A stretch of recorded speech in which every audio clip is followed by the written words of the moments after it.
Selamat sore saudara, senang sekali saya Fahmi Andrian bisa hadir kembali bersama Anda di Jejak Pembangunan. Hari ini Rabu 15 Oktober 2025. Jejak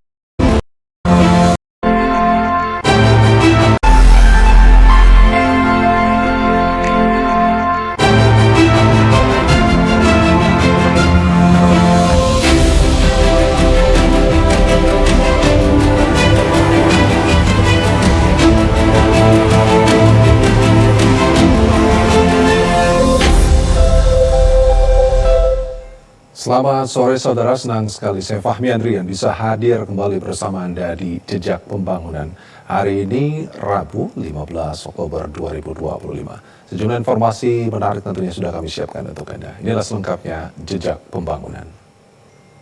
Saudara Presiden Prabowo Subianto menyatakan Indonesia siap mengirim pasukan perdamaian ke Gaza, Palestina sebagai peran aktif Indonesia dalam menjaga perdamaian di Gaza. Presiden Prabowo Subianto menyatakan kesiapan Indonesia untuk berperan aktif dalam menjaga perdamaian di Palestina pasca kesepakatan gencatan senjata yang dicapai dalam pertemuan di Sharm el-Sheikh, Mesir. Prabowo akan mengirimkan TNI sebagai pasukan penjaga perdamaian di bawah mandat PBB. Menurut Kepala Negara, rencana pengiriman pasukan perdamaian itu akan dibahas lebih lanjut secara teknis dengan berbagai pihak terkait. Palestina mereka bertanya gimana kesiapan Indonesia, kami katakan kami siap. Kalau diminta pasukan penjaga perdamaian, pasukan peacekeeping, Indonesia siap. Itu sudah saya tegaskan dan kita sekarang akan bicara detailnya lah. Masih rumit, tidak gampang, tapi ya kita mulai kerja.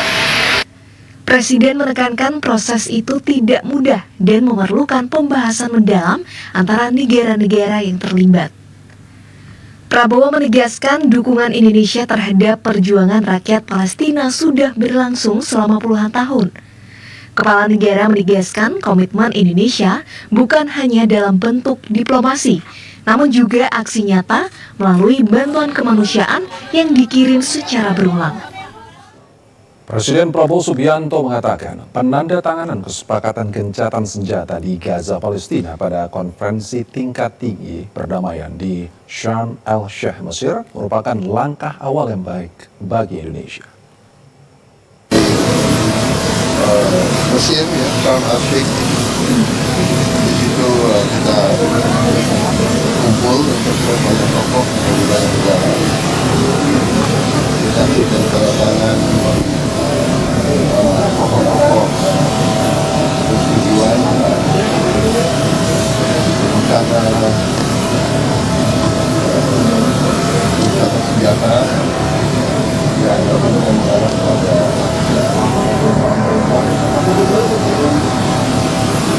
perdamaian keseluruhan. Jadi ya ini usaha yang besar dan berdoa bahwa ini akan sukses.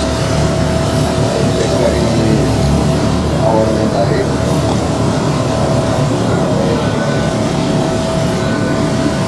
Intinya itu ya, kita datang untuk mendapatkan dukungan,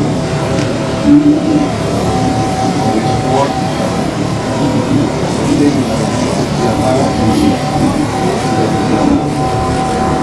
Kemudian segera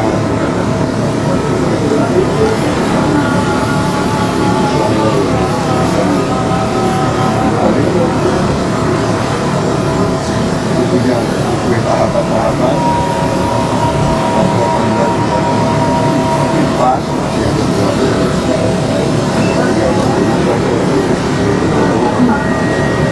saya kira itu intinya ya. Indonesia ternyata diajak mendukung satu dengan tekad kita sebagai bangsa, tekad saya puluhan tahun membela Palestina, 4 tahun untuk demokrasi India. Kita terus menerus mendukung kemerdekaan Palestina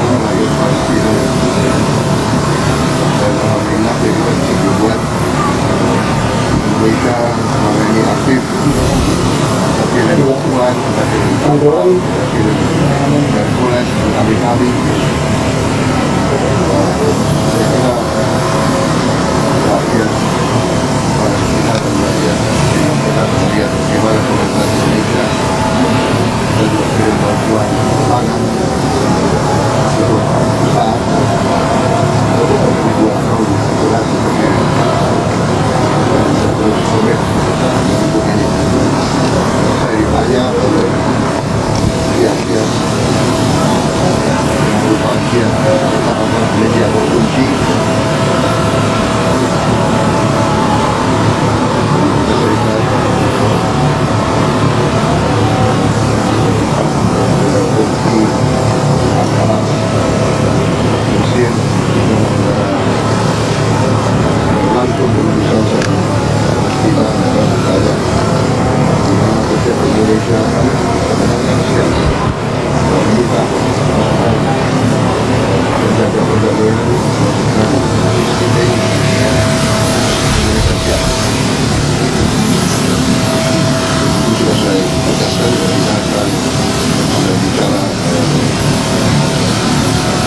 detailnya lah. Ini masih rumit, tidak gampang, tapi ya kita mulai kerja.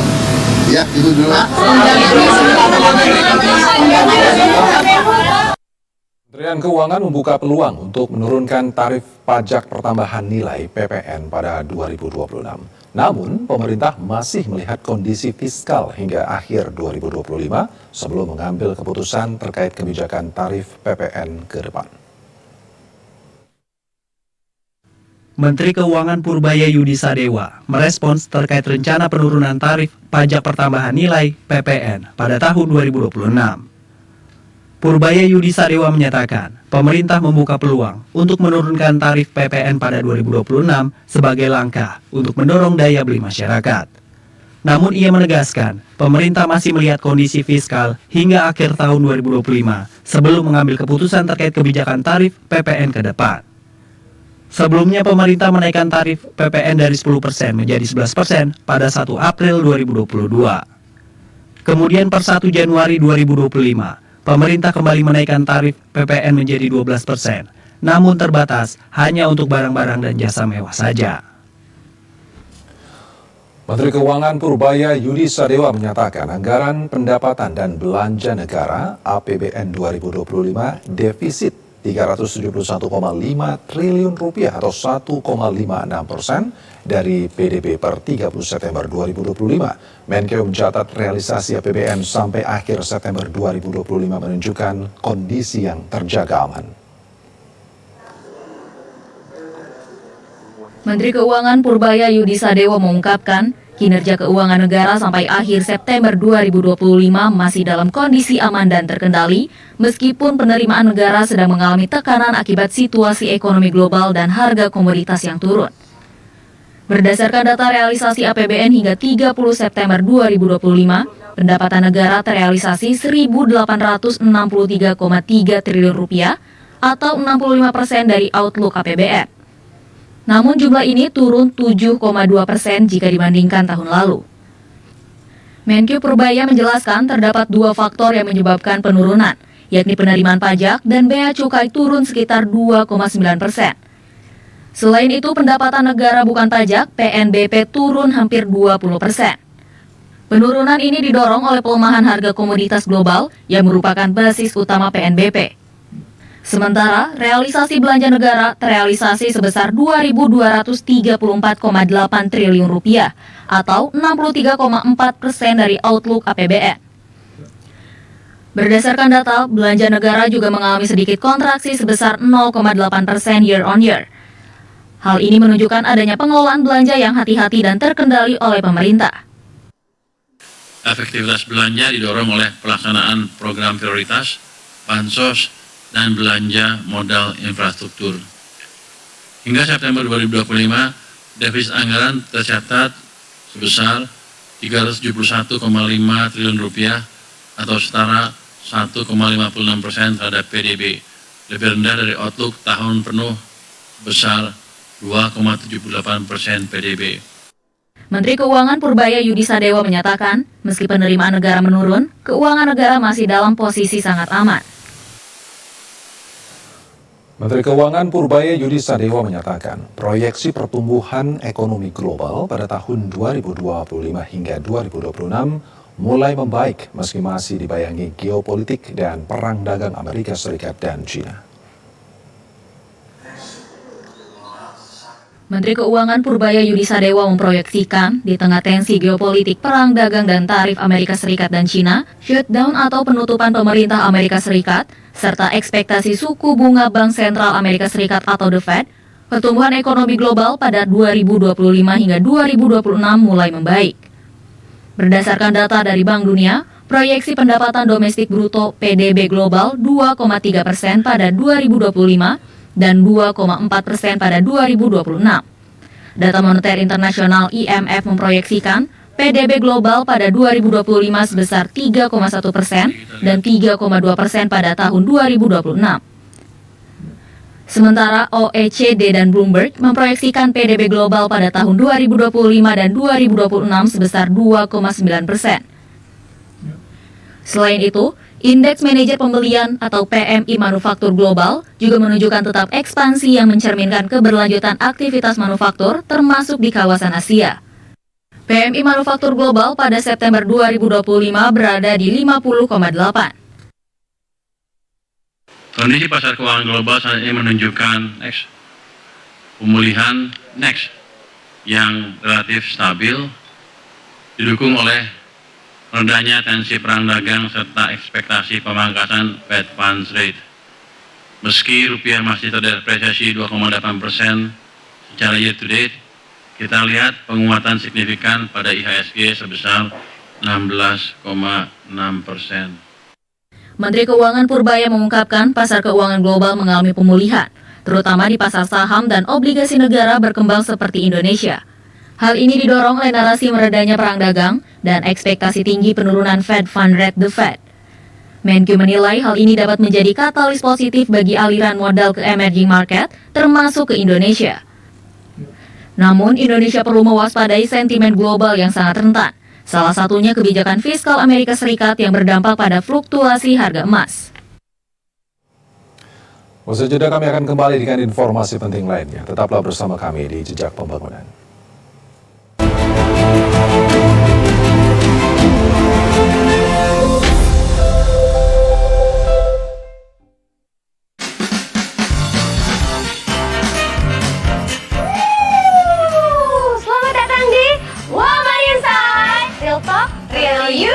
Setiap perempuan punya cerita. Program talk show yang menghadirkan kisah inspiratif wanita dari berbagai bidang. Berbagi pengalaman dan wawasan baru di setiap episodenya. Bersama host Berliana Lovel dan Mesita Lomania. Women's Insight.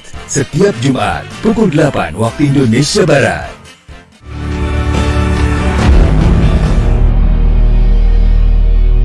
Sosok-sosok inspiratif yang memberikan manfaat bagi masyarakat, serta mengangkat realita kehidupan yang terjadi dari berbagai penjuru tanah air. Kalian melihat hijau di mana-mana, krisis air itu nyata. Hal yang berkaitan dengan upaya reforestasi selalu kita gambarkan di mana-mana. Inspirasi Indonesia, setiap hari pukul 14.30 waktu Indonesia Barat. Terus membangun di kampung saya. Sebagai media pemersatu bangsa, TVRI bertekad menyuguhkan tayangan bermutu untuk memenuhi kebutuhan informasi dan hiburan yang kami kemas dalam 4 kanal siaran. TVRI Nasional, TVRI World, TVRI Sport,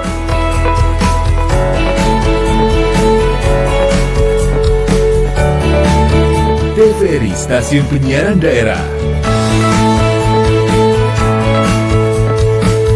TVRI hadir sebagai garda terdepan penyiaran Indonesia yang mendukung Asta Cita. TVRI, media pemersatu bangsa.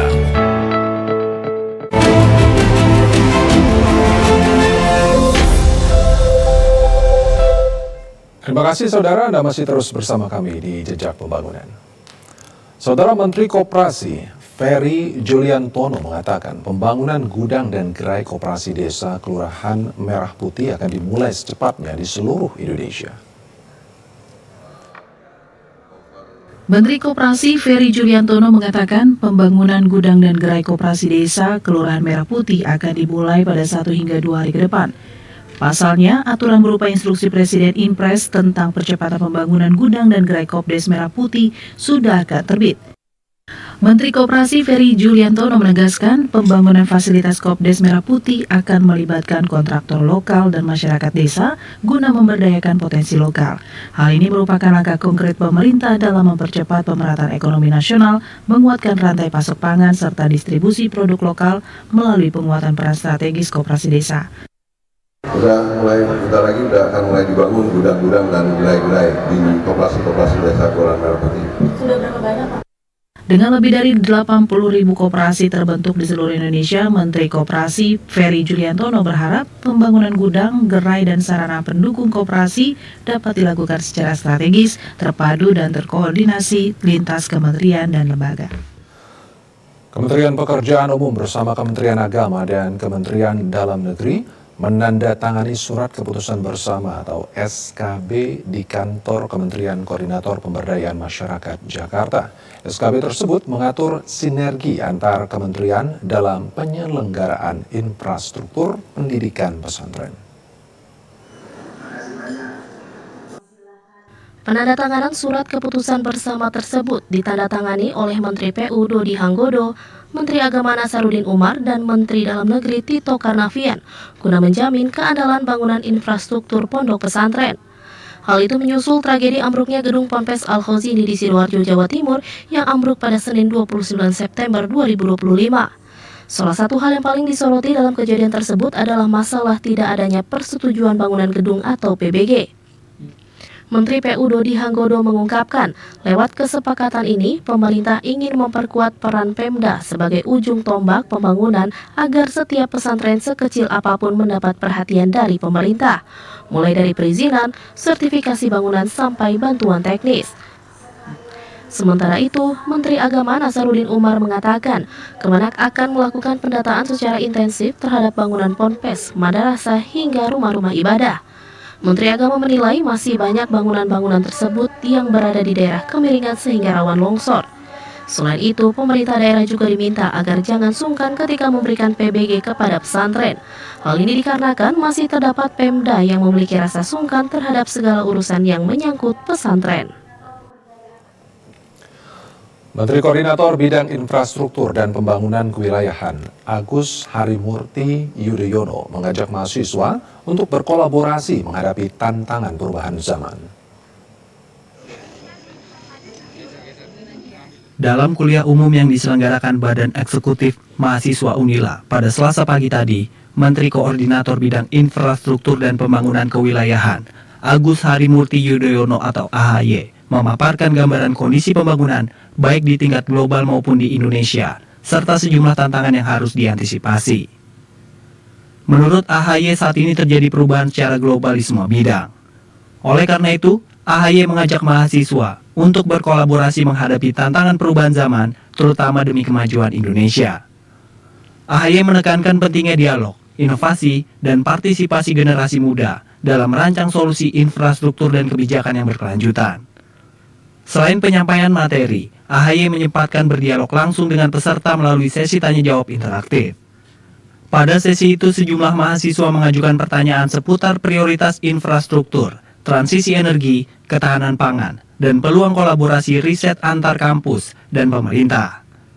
Sesi diskusi berlangsung tematik dan memberi ruang bagi mahasiswa untuk menyampaikan gagasan kekhawatiran mereka terhadap arah pembangunan ke depan. Ini sebuah program prioritas yang menjadi kebijakan Bapak Presiden Prabowo Subianto. Secara serius kita kawal agar bukan hanya secara infrastrukturnya, secara fisik harus siap fasilitas pendidikan, terutama bagi masyarakat yang kurang mampu. Ini adalah strategi yang diharapkan benar-benar bisa memutus rantai kemiskinan dengan kebijakan yang tepat, satukan semua aspek. Mudah-mudahan anak-anak kita bisa lulus dengan predikat yang baik dan tentunya bisa masuk ke dunia sebenarnya. Menteri juga dijadwalkan meninjau program pendidikan setempat dan berpartisipasi dalam sejumlah kegiatan publik lain selama kunjungannya. Kegiatan tersebut menjadi bagian dari upaya kementerian untuk memperkuat konektivitas kebijakan pusat daerah serta memastikan pembangunan infrastruktur selaras dengan kebutuhan masyarakat lokal. Satria dan Angga, TVRI Lampung melaporkan. Pemerintah berkomitmen mempercepat revitalisasi sekolah dan melengkapi fasilitas pendidikan di seluruh Indonesia sebagai bagian dari program Hasil Terbaik Cepat Presiden Prabowo Subianto. Percepatan revitalisasi sekolah dan fasilitas pendidikan dilakukan untuk menciptakan sekolah yang aman, nyaman, dan layak bagi seluruh peserta didik. Pemerintah terus berupaya mempercepat revitalisasi fasilitas pendidikan di berbagai daerah sebagai bagian dari program Hasil Terbaik Cepat Presiden Prabowo Subianto untuk menciptakan sekolah yang aman, nyaman, dan layak bagi seluruh peserta didik. Abdul Mukti mengapresiasi kemajuan pembangunan serta komitmen para guru dan kepala sekolah untuk menjaga mutu pendidikan di wilayahnya. Mendikdasmen Abdul Mukti menekankan pentingnya pemanfaatan fasilitas baru untuk mendukung proses pembelajaran lebih baik agar para siswa-siswi semakin termotivasi dan nyaman saat proses pembelajaran. Selain sarana fisik, Abdul Mukti juga menekankan pentingnya peningkatan kualitas pembelajaran berbasis teknologi. Salah satu langkah yang dilakukan adalah melalui pemanfaatan papan digital interaktif yang telah diterapkan di beberapa sekolah. Hal itu disampaikan Menteri Pendidikan Dasar dan Menengah Mendikdasmen, Abdul Mukti, saat meninjau pembangunan sarana dan prasarana di SMP Negeri 16 Makassar, salah satu sekolah tertua di Kota Makassar. Saudara, setelah cukup lama menanti, seratusan siswa sekolah dasar atau SD di pinggiran kota Sragen akhirnya bisa menikmati program makan bergizi gratis. Mereka menyambut antusias hadirnya program MBG ini yang diharapkan dapat meningkatkan kesehatan sekaligus mendukung konsentrasi belajar peserta didik. Suasana bahagia dan ceria terpancar dari wajah para siswa sekolah dasar negeri Pilangsari 2, Kecamatan Ngerampal, saat menerima makan bergizi gratis atau MBG yang mulai disalurkan oleh Satuan Pelayanan Pemenuhan Gizi atau SPPG Kecamatan Ngerampal. Pembagian MBG berlangsung di saat jam istirahat sekolah. Proses pembagian ke para siswa dikoordinir langsung oleh sejumlah guru dan staf sekolah.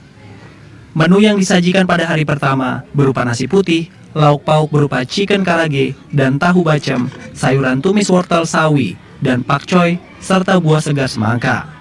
Ada ayam, sayuran, tahu, dan ada semangka, dan nasi. Senang ya, Dek? Ya? Senang. Ini satu kelas ada berapa? Ada 15 anak, tapi nggak masuk satu. Sudah lama menunggunya ya? Program nasional ini diharapkan dapat meningkatkan kesehatan, sekaligus mendukung konsentrasi belajar para peserta didik, sehingga tumbuh menjadi generasi unggul menuju Indonesia Emas 2045. Saya sangat antusias sekali untuk ingin merasakan yang namanya makanan bergizi itu untuk menyeimbangkan antara di daerah yang di kota sama tidak ada bedanya. Karena di sekolahnya tidak sama Pak. Ada yang warga yang menengah, ada yang ke bawah sekali. Nah yang ke bawah, di keluarga bawah sekali yang sangat membutuhkan ini Pak. Diketahui di Kabupaten Sragen, hingga saat ini sudah berdiri sebanyak 56 dapur Satuan Pelayanan Pemenuhan Gizi atau SPPG yang berada di 16 kecamatan dari 20 kecamatan yang ada di Kabupaten Sragen. Parianto, TVRI Jawa Tengah melaporkan. Saudara, pendaftar program magang nasional menembus 104.711 orang. Adapun jumlah perusahaan yang berpartisipasi tercatat sebanyak 1.147 perusahaan di seluruh Indonesia. Menteri Ketenagakerjaan Yasir Lee mengatakan program ini ditujukan untuk membuka peluang dan pengalaman kerja bagi lulusan sarjana serta diploma di berbagai sektor industri. Adapun proses seleksi peserta dilakukan langsung oleh perusahaan, bukan oleh Kementerian Ketenagakerjaan. Setiap pelamar diminta memilih 3 posisi magang yang diminati. dan perusahaan akan menyeleksi berdasarkan kebutuhan dan data pelamar yang masuk. Selain itu, Yasirli meminta semua kepala daerah mendorong lebih banyak perusahaan dan instansi berpartisipasi dalam program magang ini. Yasirli mengatakan program ini akan diperluas ke kementerian, lembaga, dan badan pemerintahan pusat maupun daerah. Dari data yang kami peroleh hingga jam 10 pagi ini, sudah tercatat 1.147 perusahaan yang sudah membuka lowongan magang. Dan sudah sebanyak 104.711